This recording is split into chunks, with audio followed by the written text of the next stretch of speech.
Ito po ang aking mga ipapakita sa inyo. Ito po yung mga video clip na matinding panglaban ni Boss MG sa mga kaso na sinampa sa kanya. Ngayon, ito po, actually, nasa ano to nasa SOCMED ito'y, alam mo yung ito'y nakakatawa. Yun pong mga panglaban ni Boss MG sa kay Kulaong, galing din sa kanya. Kaya nga sabi ko po, nagkamali ng kinalaban si Kulaong. Kasi ang kinalaban ni Kulaong ay si Boss MG na merong talino sa mga ganitong pakikipaglaban. Sanay na sanay. Nakita ko yan si Boss MG nung nagpunta sila pinatawag siya ni Rapi Tulfo. Nung dahil sa issue nila ni Leng, naipagtanggol ni Boss MG sarili niya doon. Walang kasuhan na nangyari. Alam ko ngayon, okay naman si Leng. Nakikita ko, nakapalo kasi ko kay Leng diba naka-move on, natapos ang issue. Maraming isyong kinasangkutan si Boss MG. Sabi nga niya, ganyan. Diba nakita niyo sa thumbnail natin, ganyan si Boss MG. Bakit? Talagang okay na okay ang ginawa ni Kulaong laban sa kanya. Bakit? Swak talaga dito si Kulaong. At si Boss MG, akala siguro ni Kulaong, kakaning itik ito. Kakaning itik. Pero hindi alam ni Kulaong, si Boss MG, ito ang magpapabagsak sa kanya. Ito ang talagang, kumbaga alam mo kung si Superman merong kryptonite. Ang kryptonite ni Super Kulaong ay si Boss MG. Ito po ay 6 na video clip na nakapagpabagsak kay Kulaong. Ito po yun. Okay, so umpisahan na po natin dito. Mandahan, dyan sa harapan ng pamilya mo, sasampal-sampalin ko yung mukha mo, king-ina mo. Sasagutin ko yung hamon mo, basta wala tayong dimandahan, pirma ka. Walang dimandahan, di ba? Di ba matapang ka naman? Dapat ganun. Yung tunay na matapang, dapat ganun. Walang dimandahan. Tunay ka matapang eh. Diba? Yun po yung isang video na nakapagpasama kay Kulaong. Walang demandahan, sabi mo Kulaong. Pero bakit ngayon ikaw pa ang naunang nagdemanda? Iyakin ka pala eh. Diba? Grabe pala, iyak nitong si Kulaong eh. Ikaw pala pikon. Diba? Biruin mo, sinabihan mo, walang demandahan. Sumunod dyan si MG, walang demandahan. Kaya lang, bakit ngayon, ikaw ang naunang nagdemanda? Isa lang ang ibig sabihin yan. Ang asar talo. Ikaw yung talo, Kulaong. Naasar ka kay Boss MG. Ito nga pala po kapag po may problema sa sounds ko, sa music o sa kung saan man, na audio, sabihin niyo po sa akin kung wala pong sounds o wala yung sounds yung pine-play kong video, sabihin niyo lang po para maayos natin. So itong ginawa ni MG na ito, na-compile niya lahat ng mga video ni Kulaong. Doon pa lang, palakpakan na natin si MG at ang kanyang buong team. Napakagaling. Alam niyo po kung bakit? Wala niyan si Kulaong.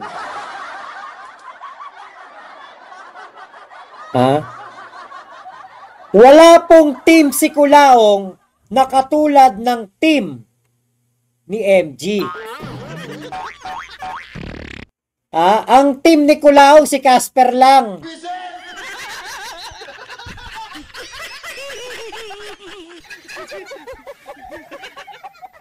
Marunong bang mag-transcript yan si Casper ng mga tungkol sa kasuhan? Ha? Di ba? Tapos ito pa. Tignan ko eto. Kasi dahil nga naka-member ako kaya Boss MG.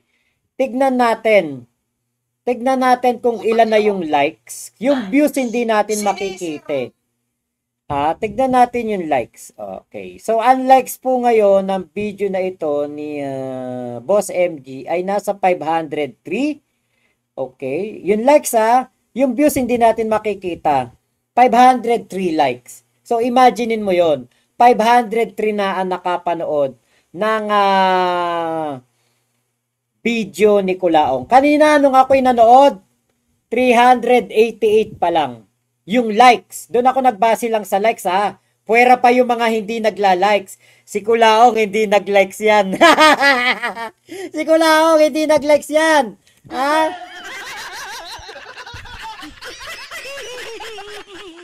So ngayon, 503 times natin sa 199.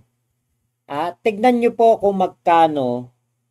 199 ang membership. 503 yung nag-likes. 100,097 na po ang kinita ng video na yun. Kaya ito nga Kulaong. Ikaw yung nagdemanda. Pero ikaw din ang nagbabayad ng abogado ni MG. Kaya tama yung comment ni Ian Guevara sa ni Dexter Casimiro. Gatas! Nagatas! Nagatas! Gatas na gatas ka, Kulaong.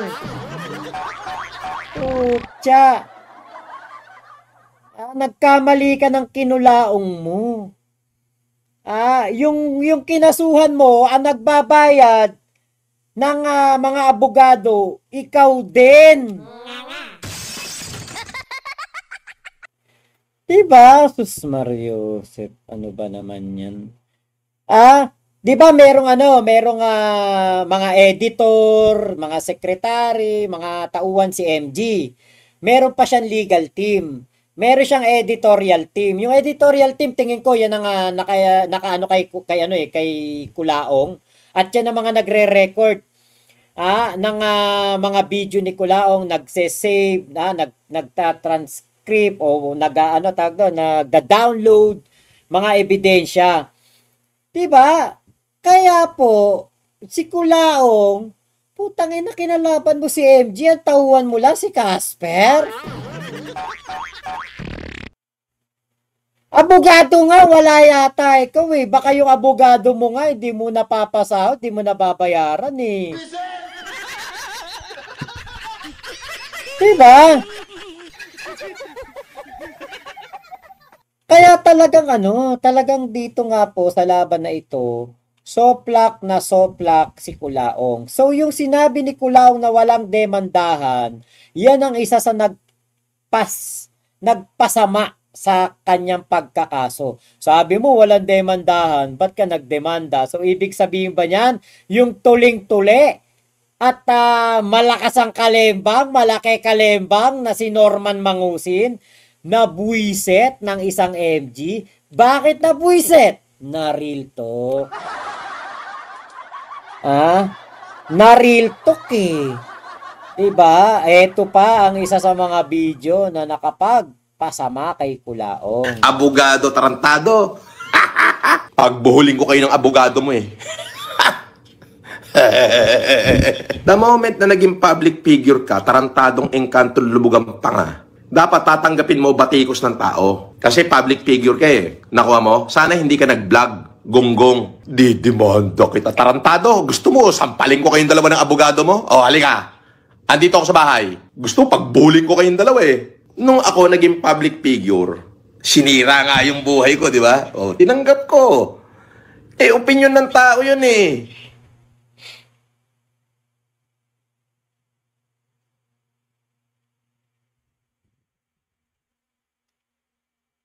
Oh, ayun.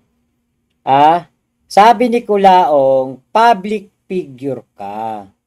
'Di ba? Galing na mismo sa kanya, pag public figure ka, tanggapin mo yung opinion ng tao sa'yo. Ngayon, Kulaong, kung ayaw mo na mapansin ang mga ginagawa mong mali, di sana hindi ka nag-live. Di sana hindi ka nag-vlog. Di sana hindi ka kumibo sa mga opinion ni MG. Oh. Oy, salamat po Ate Stacy Ramos sa inyo pong pakulay. Hello po Sir Makmak, hugs from Japan. Thank you po. Makakasigurado po kayo at makakaasa po kayo na ang inyo pong mga pakulay, membership, super chat, super sticker, diretso po yan sa bulsa ko at huhugutin ko po yan sa bulsa ko kapag magbabayad na po ako ng kuryente, tubig, Meralco, Nawasa, Wi-Fi, Converge, ayan, babayaran ko po lahat yan. Sigurado po kayo. Hindi ko sinasabing ipantutulong ko to, ha? Pambabayad ko to ng bills ko. Hindi katulad nung iba, tulong tayo sa Bataan. 1,000,000 sako. Hanggang ngayon, wala yung 1,000,000 sako, eh. Thank you Thank you po, Stacy Ramos. Ayun, salamat po. Kaya ito po, 'di ba? Alam niyo ako, katulad niyan, may mga nagde-detret sa akin, may mga nagsasabi sa akin, adik, lubugan pa nga, 'di ba? Naka-shades lang ako kahapon. Na-irritate yung mata ko, kamot ako ng kamot. Meron ako ditong pampatak sa mata, Baisin ba 'to o Aimo? Na-irritate yung mata ko kasi itong dalawang ilaw na nasa harapan ko. Ayan, kung makikita nyo, may ilaw ako. Ayan, may ilaw ako dito. Hindi naman ako katulad ni Kulaong, tatapat lang yung mukha sa cellphone, live na. Ate Kiko-chan. Ako, yan ang pinakamayaman sa Japan. Ayun. Ate Kiko-chan, yung bang Mount Fuji na benta mo na? Binebenta ni Ate Kiko-chan yung Mount Fuji. Nagsawa na daw siya doon sa view, eh. Shoutout Ate Kiko-chan na, I miss you. Yan po ang isa sa mga naloko ni Kulaong doon po sa Japan. Si Ate Kiko-chan. Ngayon, dahil lang sa ako'y naka-shades at kinamot ko yung mata ko, ako na addict. Pero, wala akong pake. Kahit sabihan akong adik, alam ko namang hindi ako adik, eh. Sumisingot ako, oo. Pero, Vicks Vaporub lang kapag may sipon. Kaya ako po, hindi po ako naapektuhan sa ganyan. Pag ako sinabihan ng scammer, di-demanda mo ako, scammer pala ako, eh. Diba? Ganun lang yun. Kaya alam nyo po, eto namang si Kulaong kasi, akala natin hindi balat sibuyas. Pero yun pala, naknaka ng pagkabalat sibuyas at kung gaano siya kalakas mambalahura sa sokmed. Ganun pala siya kanipis pagdating kay MG. Bakit? Real talk, eh. Sa pool. Tinamaan talaga si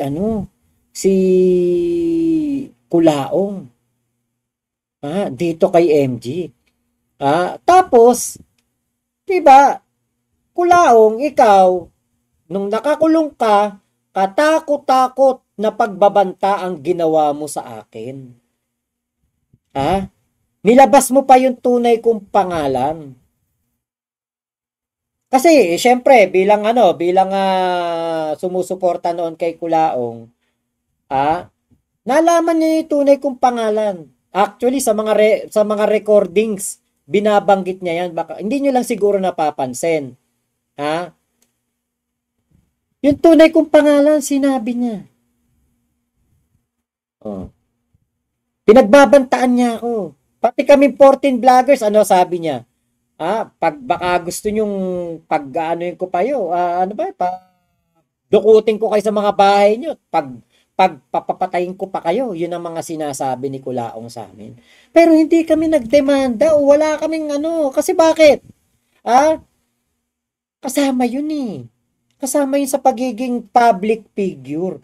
Kunwari ako, may magsabi dyan, meron sa aking manira dyan. napakahirap.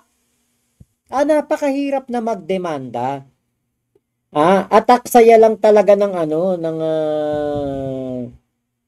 napakaaksaya lang po talaga ng oras.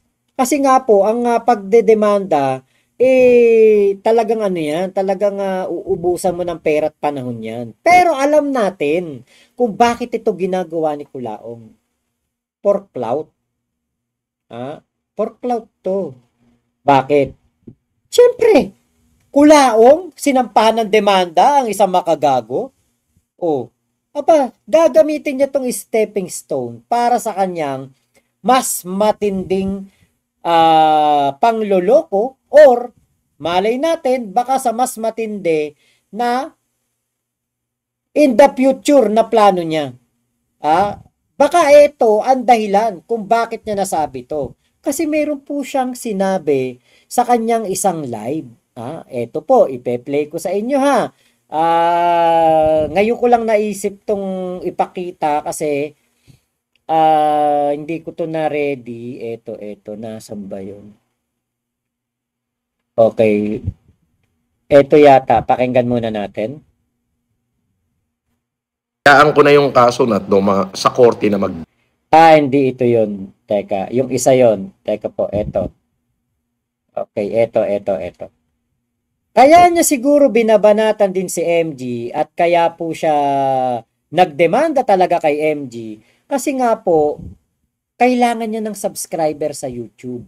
Kailangan niya ng supporter sa mga social media platform na account niya. Ngayon, ano ba ang pinakamadali?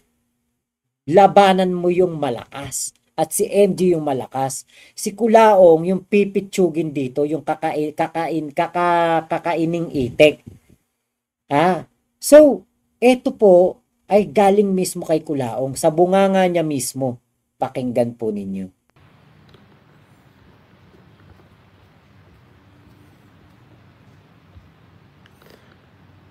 Kareya Rooks, wow, feeling mo aabot ulit ng 1M.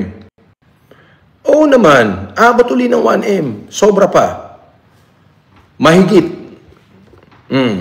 Wanna bet? Wanna bet? Hindi pa ako lumalabas ng bahay niyan. Hindi pa ako umaalagwa. Paano pag umalagwa na ako? Wanna bet? Bigyan mo ako yung 6 months. Masyado matagal yun, no? Mahaba na yung boss. Mahaba. Oo. Mahaba na yung 6 months mo. Mahaba. Oo. Sige. So, bigyan lang daw siya ng 6 months. Magbabalik 1 million siya. So, ngayon ay November 23 po. So, November, December, January, February, March, April, May. Dapat Kulaong 1 million subscriber ka na sa May 23. Alam niyo po kung ano ang magagawa ngayon ni Kulaong. Ano ang kanyang gagawin, 'di ba?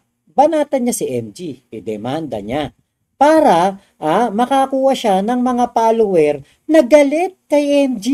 Hindi natin maitatanggi. Marami rin ang may ayaw kay MG. At yan po talaga ang realidad dito po sa YouTube. Dito po sa mga social media platform. Marami kang supporter. Pero meron ka ding mga detractors. Meron ding tao na aayaw sa'yo. You cannot please everybody. Kaya nga po, sabi ko, teka po, kaya pala itong si Kulaong, binanatan itong si MG at talagang kinontent niya rin ang kinontent. Kasi nga, nagpapalaki ng YouTube channel. At ang isang paraan para po lumaki ang kanyang YouTube channel, makuha yung atensyon ng mga supporter ni MG. Dahil meron din pong mga supporter ni MG na manonood sa kanya. Merong mga supporter si MG, mga kahombre, na posibleng mag-subscribe sa kanya. Para kapag nagbablog siya o nagla-live siya, papanoorin siya at pipintasan ang kanyang napakabahong pagmumuka.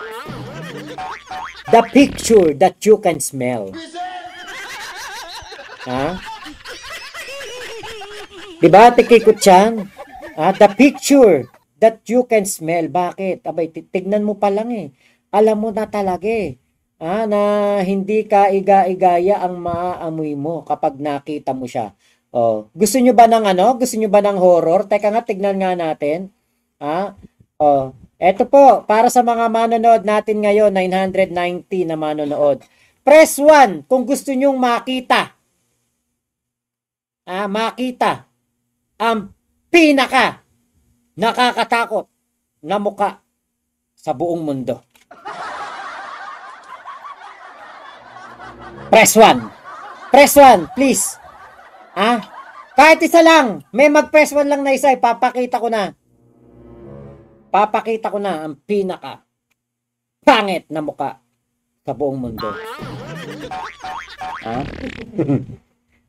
Papakita ko sa inyo. In 1, 2. Ay, hindi. Dapat pala pababa no? Ipapakita ko na. In 3, 2, 1. Ayan na, eto na. Ayan na, eto na. Papakita ko na sa inyo. Ba't gano'n? Ay, ayan na. Putangin na. Putangin na, pang Halloween. Sus Mariosep. Ay, naku po. Putya, pag eto yung makasalubong mo sa iskinita, gabi, tatakbuhan ko to. Gusto nyo pa ng isa? Yung sabi ni Kulaong na ilan daw yung yung kanyang chika babes, ang dami daw siyang mga babae na humaling sa kanya. Ito po yung mukhang kinahumalingan ng mga kababaihan. Ayan, anak ng teteng, napaka-pogi. Di ba? Zirconia ang ngipin ko, sabi niya. Di ba? Hoy, Ate Kiko Chan, baka mahulog na naman loob mo dyan. Yan po, hindi po yan edit. Hindi po yan AI, Si Kuya Nasukir lang yung AI. Yan po ang moon crater.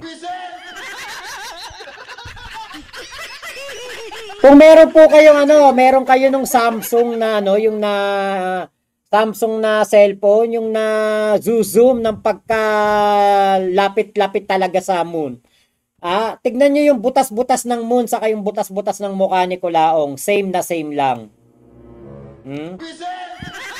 Tanggalin na natin. Baka bangungutin tayo. Tanggalin na natin. Delikado. Baka bangungutin tayo. Mahirap naman yun. Baka dalawin tayo ni Kulaong sa panaginip. The picture that you can smell. Mas okay pa daw pa ni Carl Matthew. Sama ng mukha, Carl Sitoy. Diba? Awit, tapos Marcos daw siya.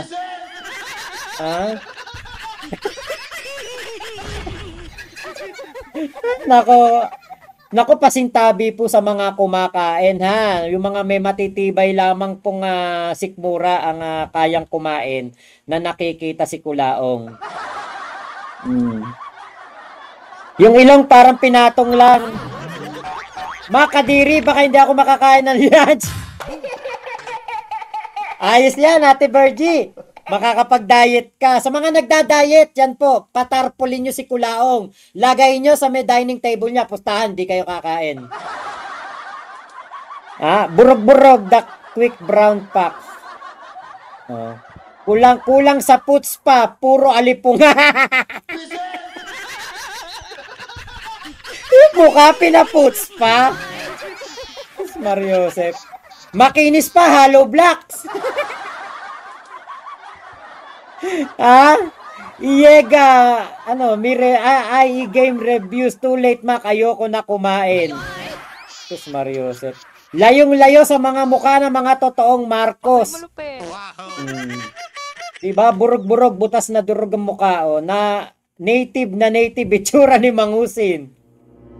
Yan ba ang mukha ng ng mga royal blood?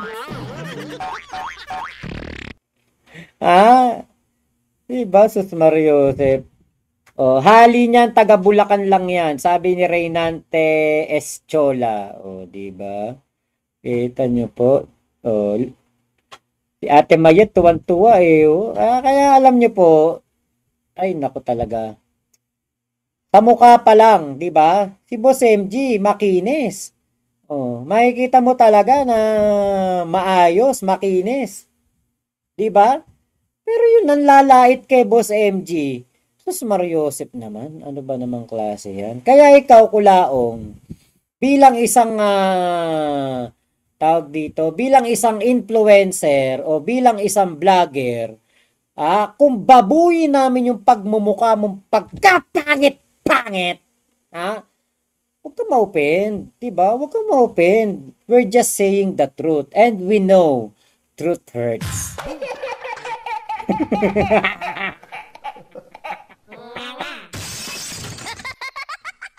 Truth hurts eh. Diba? Sus Mariosep. Saan yun ang galing?